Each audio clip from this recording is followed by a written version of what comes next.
Since the Colgan air crash in 2009, lawmakers have been looking at changing the qualifications to become a first officer in the airlines. After some debate and comments, lawmakers passed Public Law 111-216, requiring all first officers to hold an airline transport pilot certificate. In August of 2013, the FAA released their final rules that redefine the ATP certificate, making a new restricted ATP certificate, and most importantly for Embry-Riddle students, provide a reduction in flight hours required with academic credit. Remember that there are still other minimums in Part 61, like that of nighttime and instrument flight time, that must be met in addition to the total hours and cross-country time. Here's how the flight hour credit works. With no aviation degree to qualify for ATP, you need 1,500 total hours and 200 cross-country hours. If you receive a bachelor's degree with an aviation major from an FAA-authorized school with 60 aviation credits, the hours are reduced to 1,000 total with 200 cross-country. At Embry-Riddle, the only route to do this is the airline pilot concentration. If you have a bachelor's degree with an aviation major and 30 aviation credits, the hours are reduced to 1,250 total and 200 hours of cross-country. ERAU degree programs of aeronautical science with commercial or military concentration, air traffic management with flight concentration, aeronautics, meteorology with flight concentration, and aviation maintenance science with flight concentration will be eligible for the 1,250-hour reduction. It is important to remember that all students must complete their instrument rating and commercial certificate at the institution of higher education to qualify for the reduction in hours. Before we go over the timing of the new rules, there are a few other aspects of the new rule that are important to point out.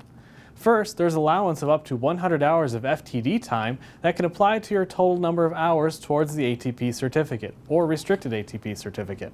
There's also a new requirement for 50 hours of multi-engine training for either certificate. And in August of 2014, a new requirement of an ATP CTP or ATP Certification Training Program must be completed before you can take the knowledge exam for the Airline Transport Pilot Certificate. This ATP CTP course will contain at least 30 hours of academic training on topics like aerodynamics, meteorology, air carrier operations, leadership and professional development, crew resource management, and safety culture. It will also include 10 hours of simulator time with at least 6 hours in a full motion level C or D simulator, which is why the university has purchased a full motion simulator. And since we already had the non-motion device, the CRJ200, we wanted to get a similar device, or the same exactly device for the full motion. So the CRJ200 full motion complements the non-motion. So we are the first in the country, first university in the country to go out and to purchase a full motion simulator. We've been working on it for over a year because we want to make sure that our students are prepared better than anybody for industry. So we've worked very hard, we've purchased that device, we've brought it in here, it's been delivered, it's been requalified by the FAA, and it is ready to go as far as training goes. So here's how the timing works. Starting August 1st, 2013, the restricted ATP certificate is available. From now until July 31st, 2014, pilots can take the Classic ATP Knowledge Test. This test will be valid for 24 calendar months.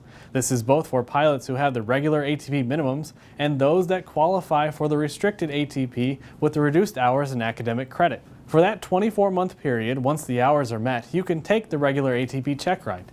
The last day for this type of classical ATP practical test will be July 31st, 2016. So if you think you're going to be at 1,000 hours within 2 years, then you're smart to take the ATP exam now. And then once you've got the 1,000 hours, then take your ATP practical test. If you do not take your ATP knowledge test by August 1st, 2014, you must take the new ATP CTP course before you can take the ATP knowledge test. Then, once you reach the hours needed, you can take the practical test. For more information about the new ATP rule, please reference 14 CFR Part 61 and Advisory Circular 61-138 and 61-139.